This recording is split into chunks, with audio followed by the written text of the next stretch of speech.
Okay, so we have 2:53 to go in this mid-routing Rhode Island Dane. 75-39 favor of Rhode Island.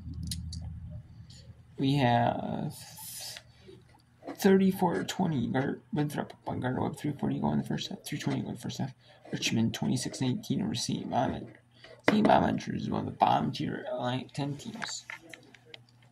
And as they finish out their season, both teams are looking for some hope. I mean, Richmond is looking to stay in the top spot. Let's see, St. Bonaventure is looking just to gain any momentum they can in the first round of the 10 tournament. George Mason 29-28 BC, like I said. 30-28 Army up on Ryder. 33-30 Canisius up on Ryder. 46-34 West Toledo on Western Michigan. It doesn't seem like Western Michigan losing each quarter battle. They're not. They're slowly losing the quarters. And 6 points each quarter, makes it 12.5, and wind up with a big margin, It doesn't seem like that. Ohio 35-17 over Central Michigan. Wright State 28-25 over Trent Mercy. 27-22 Southern up on Bethune-Cookman. 29-28 Binghamton up on New Hampshire. 34-23 is Morrissey up on Linwood. And 35-29 Bonner up on Austin Peay. That's another good battle here. And let's take a look. There are 2 games that ended earlier in the day. There are 2 that ended earlier in the day. They are obviously Ball State won 75-47, and Navy beat American University 73-57. And then there's St. Davidson forfeit the rest of their season as they were playing with only 6 players and no real bench and injuries, and there's just a lot of injuries in that team, so they had to forfeit a bunch of games. They forfeit a bunch in a row. And they forfeited one against Dayton, where Dayton just had to make. And Dayton did do a makeup game and meet against a D2, D3 NA school. There's just, hey, we'll set up. We'll play at home like we were supposed to, but you travel, we'll pay for your travel, all that stuff. Expensive, maybe pay a little bit for you to go. You pay a little extra, And then same St. Louis, not serious for a fill-in game. I'm assuming those same tickets that people used for them. It's St. Louis. They're just gonna, be able to be used for Knox at St. Louis. I'm guessing. Which is kind of nice, It's kind of nice for these D2, D3, NA tip schools. Some of them that didn't make it to the D2, D3 tournament. Maybe you got bounced from their conference tournaments, or so they can get an extra game, and that's kind of nice for them too. Even if it's against a team that they don't stack up well with.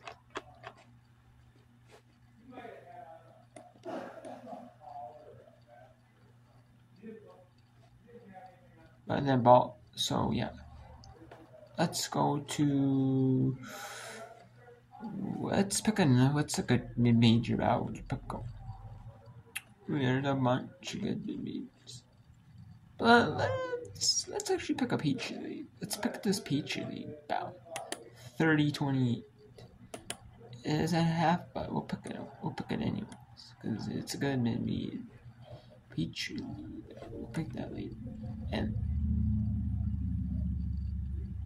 there's only so many I can show because I see who used. That's George Mason 29-26 over VCU. You get 29-27.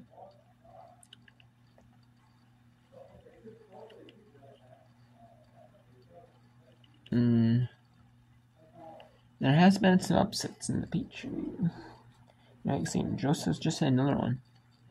And this is not really a stunner if either team wins or loses, but and this would be a really good one. And both these teams, if they don't make it to the NCAA tournament, either of these 2 teams, both or one of these 2, I mean, both these teams have a good potential to win in that 10 tournament. And also, both these have the potential, teams to be on CBS Sports for that 10 women's semifinals. And they also have the potential to be on they also have the potential to be at ESPNU for the championship game. So they have the potential, to be one of those top teams contending, for the championship. But even if they don't, though these two teams are good to contenders for the Atlantic 10 or for the Atlantic 10 in the WBIT and the WNIT. And I think they could, in the WBIT or in the WNIT, whatever tournament they make. I think they have a really, really good shot, to win it all. I can see it, win one of those tournaments. They have a chance to go really far and possibly win it all.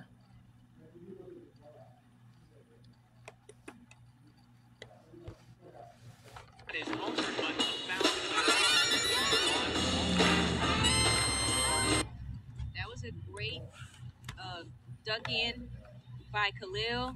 They found her and she picked up a foul on the George Mason player. But that three there from Jamison ended an 8-0 run for the Rams. Now we'll see Khalil. From the line, she makes her first. Mentioned she's a freshman from Harrisonburg, Virginia. She was the VHSL 3A Player of the Year last year in a state championship side for the Spotswood Trailblazers. 2 for 2 from the line is Khalil. Khalil has definitely come in and give VCU valuable minutes this year. She'll be hoping to follow in the footsteps of Tamaya Lewis-Utsi and Mariana Asari next year as a super sophomore. O'Hara gives it off to Smith. Smith going inside to Walton. Now Khalil trying to guard Walton. Keeping her body set. The ball is loose off of Sotelo. She wasn't able to get the rebound, but Walton and Khalil, these are two young players in the A-10, and this is an exciting matchup. Absolutely. That's a tough matchup for Zoli Khalil. However, we have seen Coach O'B's, how she just believes in Khalil and putting her on some of the best players against the teams they've been playing. O'Hara trying to back her down now. Turns around. Shot won't go. Parham crashing the boards. Parham with 6 rebounds already in this game. Tibiasu sees Khalil. Pulls up. Mid-range jumper. No. O'Hara pulls in the rebound for George Mason. I think Khalil was surprised that she was so open and kind of, rushed that shot a little bit. That's an easy foul call for the official as bodies collide down low. We'll see who this one gets charged to. It might be on Khalil. It will be. So it's Khalil's first. It sends the dangerous shooter. Goes! It goes! Jamison's already surpassed her yearly average this year. She averages 9 points per game, and she already has a for the game in the first half. So she's definitely asserting herself in this game. First free throw drops for Jamison. She'll have another on the way. And this game is living up to the billing here in the first half with 1:51 to go in this first half. George Mason and VCU have been tight the entire way after an early run from the Rams had them with a big lead. George Mason's run since then. Okay, so let's take a look at the other scores during halftime. Winthrop is up on guard up 37-27.5. Bell officially went to halftime with Central Michigan 41-25. We have halftime officially at Southern as they're up 27-23 on Bethune-Cookman. Officially halftime at Morehead State as they're up 38-26 on them. And Bellarmine officially at halftime 37-20 over SMP. So let's go to the only game on right now. Back to the only game on after, and let's take a look at what's the score between Rhode Island beat game 37-42.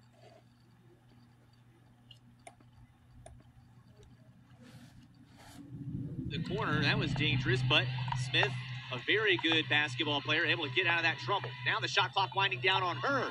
That shot is short, and it's out of bounds. Oh, wait, no, it was blocked, so it will stay with George Mason. Now, the bad news for the Patriots is there's only 1 second on the shot clock. So it looks like the officials are having a conference now. 2 of the officials saying that one got tipped, and it should stay with the Patriots. Now they're having another conversation here. And George Mason missed an opportunity on a mismatch. They had Khalil on O'Hara. And so they missed that opportunity to go inside to her, but they may still have another opportunity to get it back depending on this decision right here.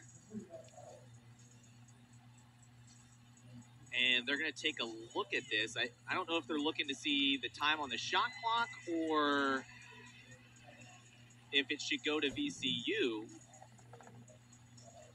I'm not too sure if this is a reviewable play. However, I think they can review it for the time. I'm not sure that they can review it for the actual direction. Or if it hit the rim. It definitely didn't hit the rim.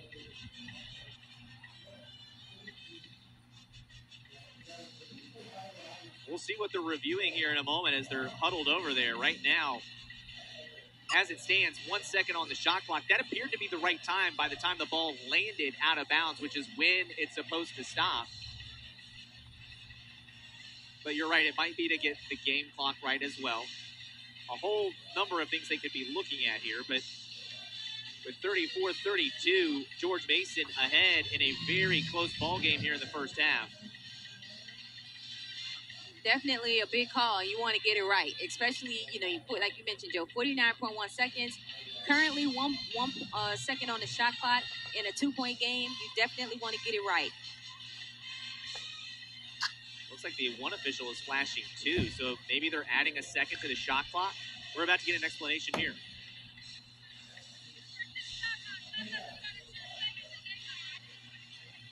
So 50.1 and 2 seconds on the shot clock. They're adding a second to both clocks here.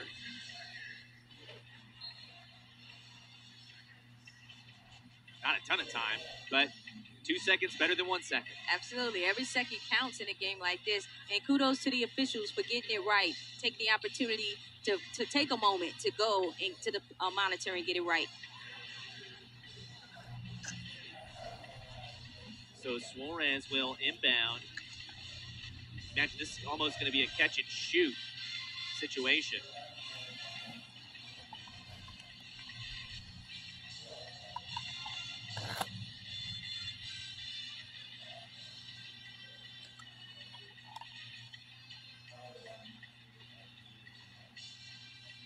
They've got the clock set now with 2 seconds and 50.1 on the game clock.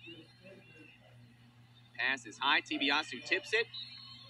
Go out of bounds. 1 second on the shot clock. And it actually will probably be less than a full second on that shot clock before it goes off because the game clock is at 48.4.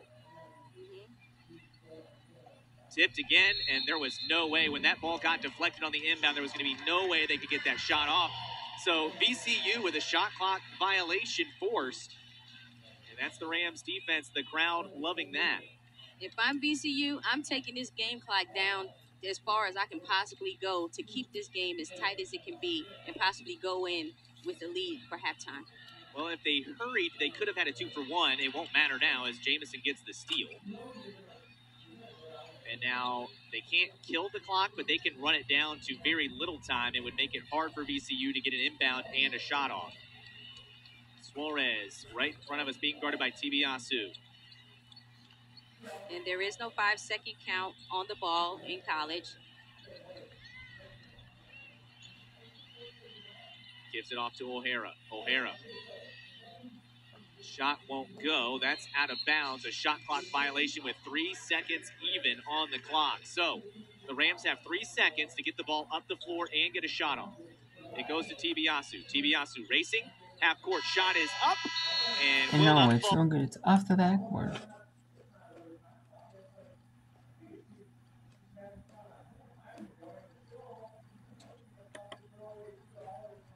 Okay, so there's 8:30.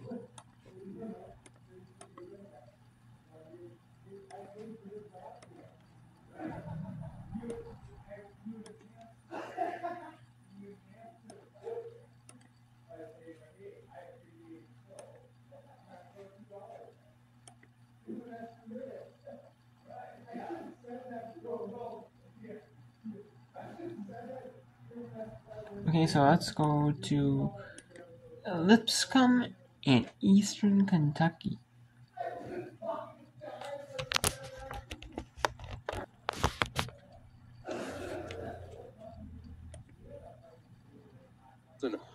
Reverse layup etches her name into the 1,000-point club for Lipscomb. And Antoinette Walker will go to the free throw line for Eastern Kentucky. The Atlantic Sun preseason player of the year. And once the Better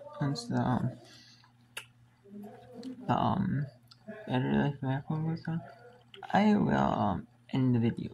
Actually, make sure. So maybe it'll go down a little less. We'll see, maybe. No, kind of doubt it, but you never know.